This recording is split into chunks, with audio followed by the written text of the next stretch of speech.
Bismillahirrahmanirrahim. Assalamualaikum warahmatullahi ta'ala wabarakatuh. Alhamdulillahirabbil alamin wassalatu wassalamu ala asyrafil anbiya'i wal mursalin wa ala alihi wa sahbihi ajma'in. Alhamdulillah, kita merafakkan kesyukuran kepada Allah Subhanahu wa taala.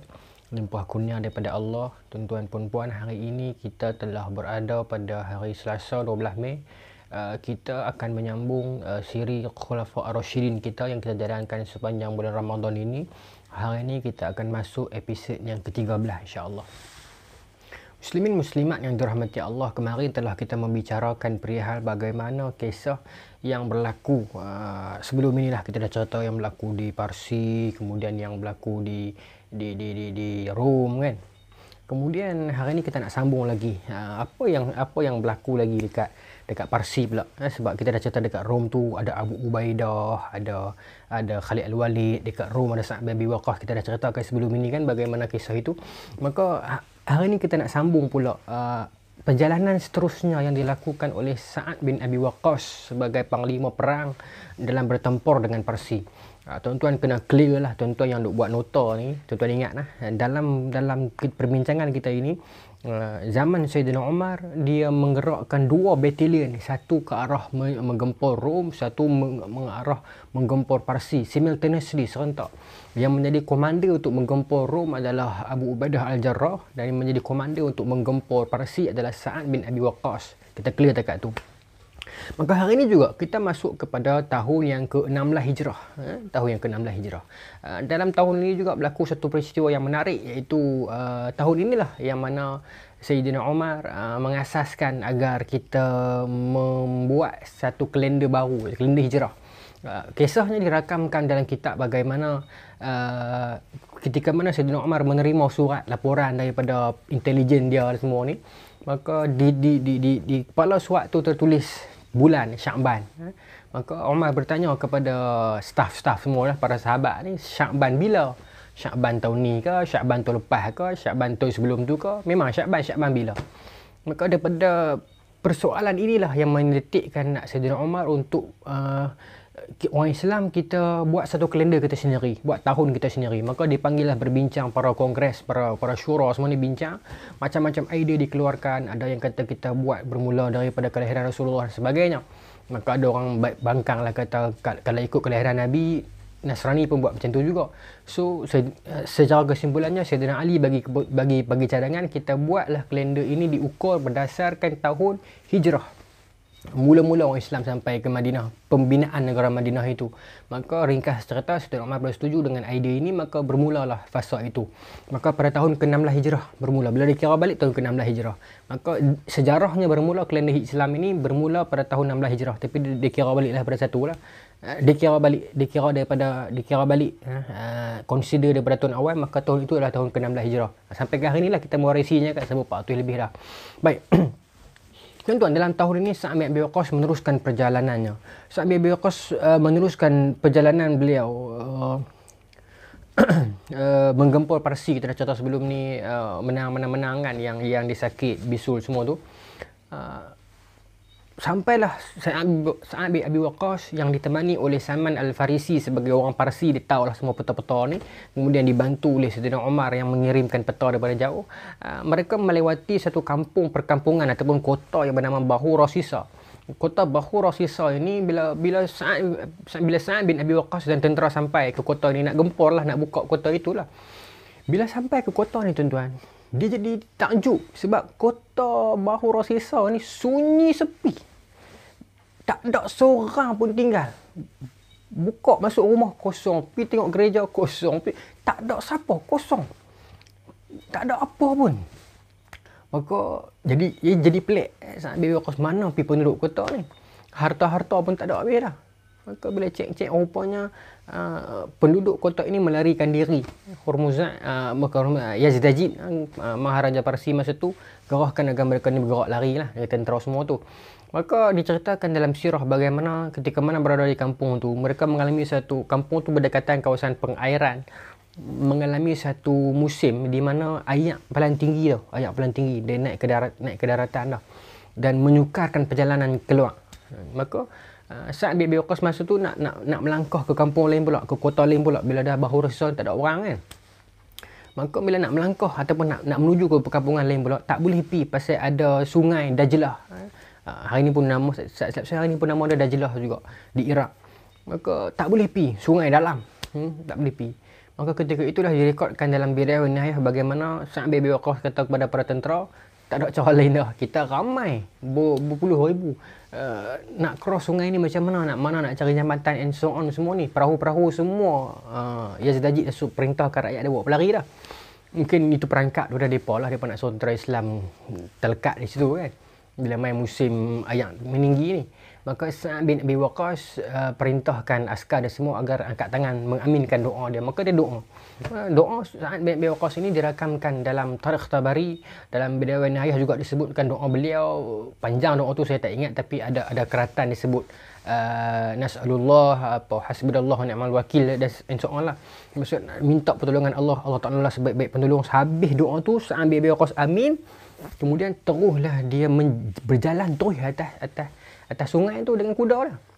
Dan diceritakan oleh Al-Imam Ibn Kathir, bila dilihat daripada jauh seolah-olah kuda tu berjalan atas air. Yes, memang berjalan atas air. Itu mukjizat. Itu karamah yang ada pada Sa'ad bin Abi Waqqas berkat doa dia. Maka seluruh tentera dia menumpang karamah dia. Semua pakat berjalan atas air dengan kuda mereka. Tak tenggelam atas air sungai tersebut. Ini memang cerita ni macam takjub sikit, tapi ni yang direkodkan. Memang karamah para sahabat memang maklum. Semua orang tahu ada para sahabat yang mempunyai karamah tertentu. Maka berjalan di atas air. Maka mereka berjalan di atas air, melintasi perkampungan. Daripada perkampungan Bahu Rasul itu melintasi sungai Dajlah, masuk ke satu kota yang lain. Masa tu orang Parsi yang berada di kota belah sana duk parti. Orang Islam duk main ni, maka mereka terkejut melihat bagaimana orang Islam ni boleh berjalan atas air dengan kuda pula. Maka kata tentera Parsi direkodkan, tentera Parsi mengatakan kalau macam inilah tentera orang Islam sampai atas air pun mereka berjalan. It is better for us not to fight them. Lebih baik bagi kita untuk jangan lawan mereka. Ini bukan manusia, ini jin dia kata. Kita bukan bertempur dengan manusia ni, kita bertempur dengan jin. Pasal apa? Berjalan atas air tak pernah dibuat orang. Itu karamah yang Allah Subhanahu Wa Taala bagi. Disebutkan dalam Bidayah wan Nihayah, kata Imam Ibn Kathir, karamah itu disaksikan oleh semua para sahabat, para tabi'in, para tentera semua ni merasakan karamah itu, bagaimana berjalan mereka semua atas air tu berkat keyakinan kepada Allah Subhanahu Wa Taala. Cuma direkodkan dalam Bidayah wan Nihayah ada seorang saja askar yang terjatuh. Saya tak ingat nama dia, tapi dia diangkat balik lah. Dia diangkat balik oleh Qaq, dia angkat dia balik. Dia bukan jatuh tenggelam lah, dia jatuh tapi dia diangkat balik. Tak tahulah itu mungkin persoalan iman dan sebagainya, kita tak layak nak hukum lah. Maka melintasi kampung tersebut dan melewati satu kawasan kota yang lain. Maksudnya bulan Safar tahun 16 Hijrah. Bila masuk ke kota yang kedua, ingat tak tadi saya cerita orang Parsi tengok pelik kan? Maka mereka pun tuang lari naik lagi jauh. Maka kota yang kedua pun sunyi lagi. Pasal orang Parsi lari. Orang Parsi makin lari ni. Maka bila sampai ke kota yang kedua, adalah tinggalan-tinggalan istana yang mewah, yang besar. Tapi harta-harta tak ada. Penduduk sunyi, makanan tak ada, harta tak ada. Tapi bangunan mewah-mewah masih ada lah. Tak nak berlari macam mana kan bangunan. Maka Sa'ad bin Abi Waqqas memerintahkan askar-askar dia duduk rehat situ dulu. Tengok perkampungan dalam tu, kota dalam tu ada orang ke tidak ada orang. Sampai diceritakan dalam kitab bagaimana mereka bermalam di situ. Esoknya hari Jumaat, Sa'ad bin Abi Waqqas mengimamkan sujud sajadah. Kemudian tengah hari itu solat Jumaat, mereka mendirikan solat Jumaat di situ. Pada rakaat pertama Sa'ad bin Abi Waqqas membacakan surah Al-Fathu. Tapi poin saya adalah itu adalah solat Jumaat pertama yang dilakukan di bumi Iraq pada tahun ke-16 Hijrah. Hebatlah bila kita cerita macam tu kan. Maknanya orang Iraq tahulah solat Jumaat pertama dilakukan di dalam negara kami adalah pada tahun 16 Hijrah. Siapa yang menjadi imam pertama solat Jumaat mereka adalah Sa'ad bin Abi Waqqas. Hebat cerita tu. Macam kita di Malaysia, tanah Melayu, kita tak tahu kan siapa dia yang menjadi imam pertama solat Jumaat. Bila solat Jumaat mula-mula buat di tanah Melayu ni kita tak tahu kan. Tapi mereka kurang-kurang ada rekod tersebut. Menariklah cerita tu. Maka tuan-tuan, selepas habis solat Jumaat ni, mereka pun kembali duduk di kota tu, melihat-lihat kawasan. Banyak patung. Ada banyak patung kat kota tu. Perlu hangat sikit benda ni. Ada banyak patung kat kota tu. Maka tuan-tuan, Sa'ad bin Waqqas dia rasa macam pelik bila ada banyak patung. Kemudian mata Sa'ad bin Waqqas terpandang ke arah satu patung ni, dia rasa pelik, dia rasa janggal, dia rasa this idols, patung ni not supposed to be here. Tak sesuai kat sini. Nampak macam pelik. Macam mana patung ni boleh duduk kat sini? Itu dia punya firasat dia. Ittaqu firasatal mu'min. Kan? Firasat dia rasa macam tak sesuai, not supposed to be here, tak apa nak sesuai duduk kat sini ni, bukan kat sini tempat dia. Sa'ad dia rasa pelik. Maka tuan-tuan, Sa'ad bin Waqqas memerintahkan askar agar ubah patung ni macam pelik. Pasal ada something Sa'ad dia rasa kan. Bila ubah saja tuan-tuan patung tersebut, rupanya di bawah patung itu ditanam segala harta penduduk kota tadi dengan kota ini. Penuh bawah tu. Terlalu banyak harta, tak terjangkau, tak terbayang, tak terfikir oleh akal. Dalam Muntazam ke saya tapi dalam Tabari pun sebut, Ibn Katsir sebut juga dalam Bidayah Nihayah, sampai direkodkan sampai tak silap saya 12 kali kosong. Berapa? Bilion. Bilion kot, dinar. Maksudnya bahasa mudah kita 3 bilion dinar. Nilai harta tersebut dengan dinarnya, dengan permatanya, dengan hebatlah tuan-tuan. Begitu kaya kerajaan Parsi ni. Kita dah sebut sebelum ini, Parsi dah ribuan tahun sebelum Islam datang, maka tak heran dah mereka kaya. Maka tuan-tuan, Sa'ad bin Abi Waqqas bahagikan 1/5 harta itu untuk dihantar pulang ke Madinah. Kemudian ini prosedur biasa seperti mana yang Khalid pun buat, Abu Ubaidah pun buat. Maka dikirimkan harta itu pulang ke Madinah.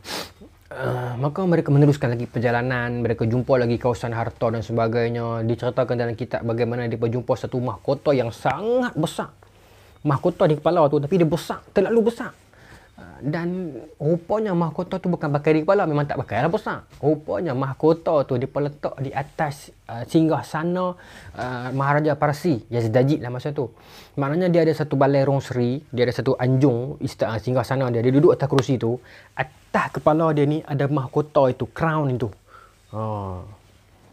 Rupanya itu tradisi Parsi.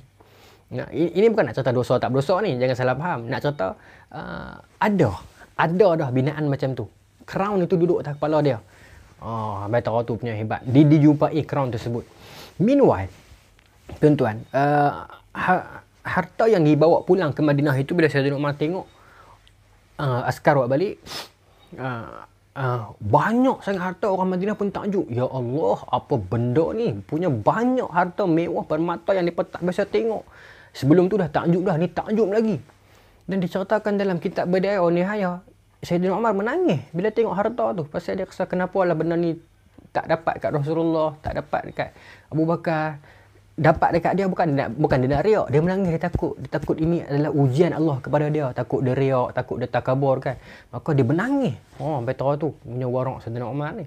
Maka dia pun membahagi-bahagikan harta itu kepada penduduk Madinah. Tapi sebelum tu tuan-tuan, diceritakan didatangkan kepada Sayyidina Umar pedang-pedang Parsi.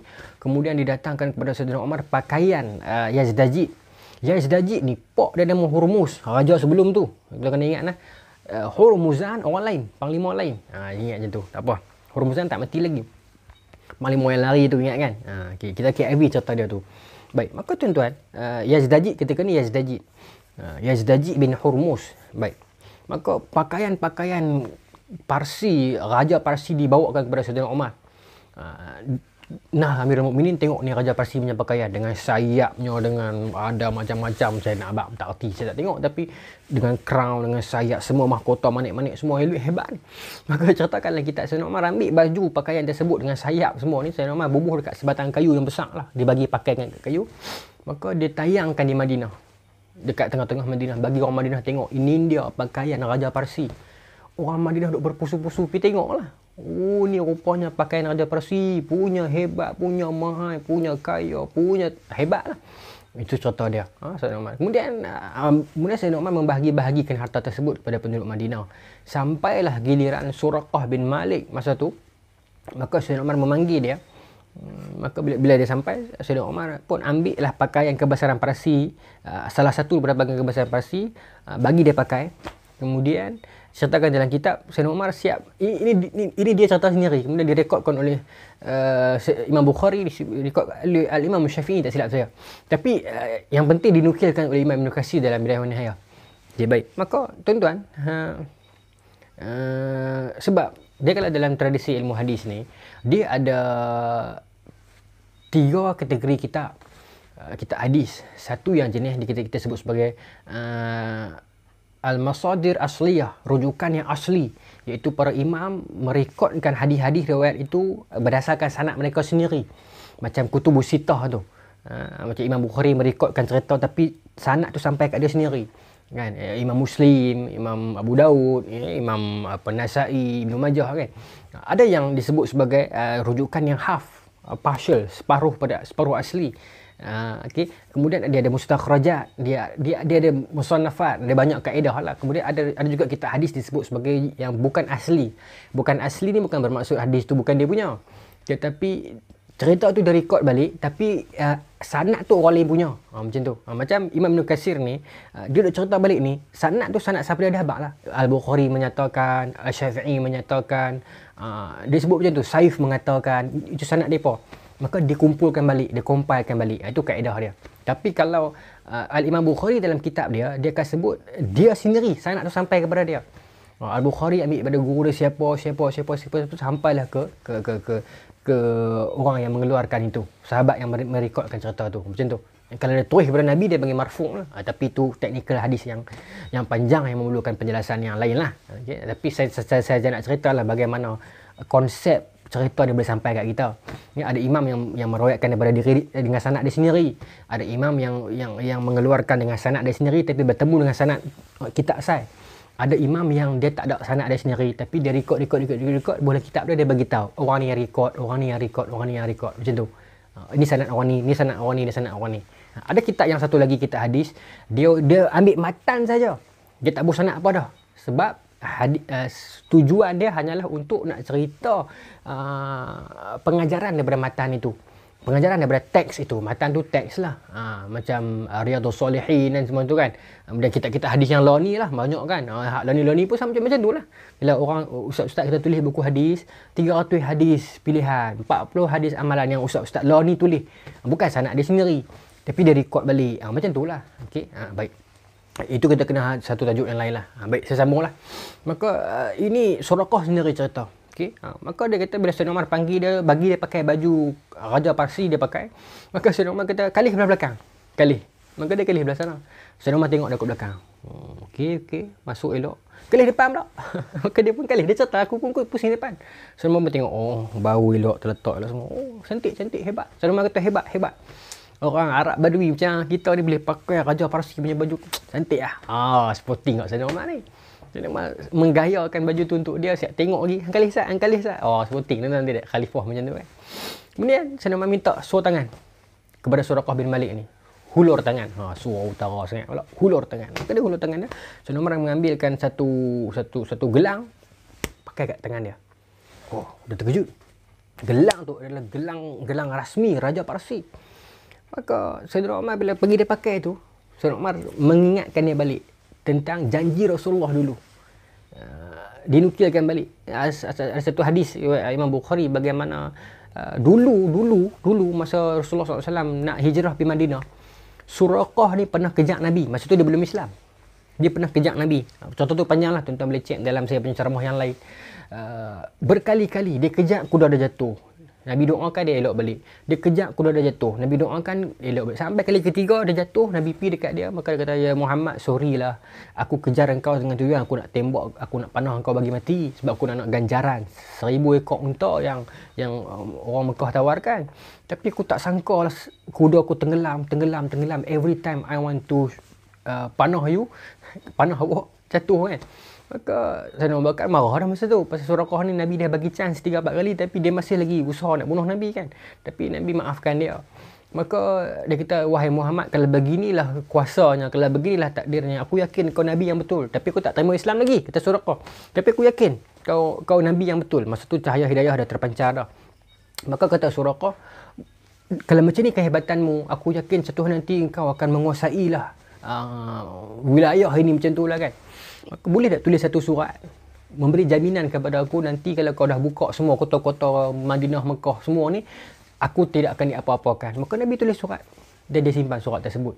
Dan masa Nabi nak bagi surat tu dekat dia, Nabi tengok tangan dan Nabi kata ka'anna, seperti macam tu, macam ka'anna bika waqad labista siwaran Kisra, Nabi sebut. Tu kama qala dalam riwayat Bukhari. Nabi tengok lengan dia masa dia nak terima surat tu. Nabi kata, aku tengok tangan hang ni seolah-olah macam cantik lah gelang, pakai gelang Parsi, gelang siwaran Kisra, gelang Raja Parsi. Nabi kata ka'anna bika waqad labista siwaran Kisra. Aku nampak seakan-akan gelang hang sut, tangan hang ni sut. Alhamdulillah. Pergelangan tangan awak ni sesuai kalau pakai gelang Raja Parsi. Nabi sebut macam tu dulu. Maka dia pun tak ambil kisah sangat lah cerita tu. Dia anggap macam, alah Muhammad ni dia pun lari daripada orang Mekah nak sembang Raja Parsi. Rupanya pada tahun 16 Hijrah, 16 tahun sesudah itu berlaku peristiwa ini. Benar sabda Nabi ini. Maka Sayyidina Umar membenarkan riwayat tersebut. Maka Sayyidina Umar bagi dia pakai gelang tu, dan Sayyidina Umar menukilkan semula hadis Nabi tersebut. Dia ingat balik, oh betul Nabi pernah janji kat aku benda ni. Masa ni dia dah Islam dah. Menangis dia mengenangkan kebesaran Allah, kehebatan Rasulullah sallallahu alaihi wasallam. Nangis dia. Maka tuan-tuan, demikian yang berlaku pada tahun 16 Hijrah. Bagaimana Islam memperolehi banyak harta-harta kekayaan Parsi, dan Nabi SAW menunaikan janji baginda kepada Suraqah bin Malik. Orang Islam menerima banyak harta-harta kaya lah Madinah masa tu. Namun the next year, tahun selepas itu, 17 Hijrah, Allahu Akbar, berlaku satu peristiwa yang direkodkan sampai ke hari ini. Bahkan ada kaitan dengan yang tuan-tuan duduk di rumah hari ini. Ada kaitan. Saya berani katakan ada sedikit kaitan dengan peristiwa yang sedang tuan-tuan alami di rumah sekarang. Yang saya alami, yang tuan-tuan alami di rumah sekarang. Kisah yang saya nak cerita pada tahun ke-17 Hijrah ini ada kaitan yang rapat ataupun tak rapat, tapi ada kaitan dengan apa yang sedang tuan-tuan hadapi, yang saya hadapi sekarang dunia hari ini dalam tahun 17 Hijrah, tahun selepas itu. Kisah apa itu, peristiwa apa itu, esoklah kita cerita, no, insya-Allah. Wallahu taala alam. Assalamualaikum warahmatullahi taala wabarakatuh.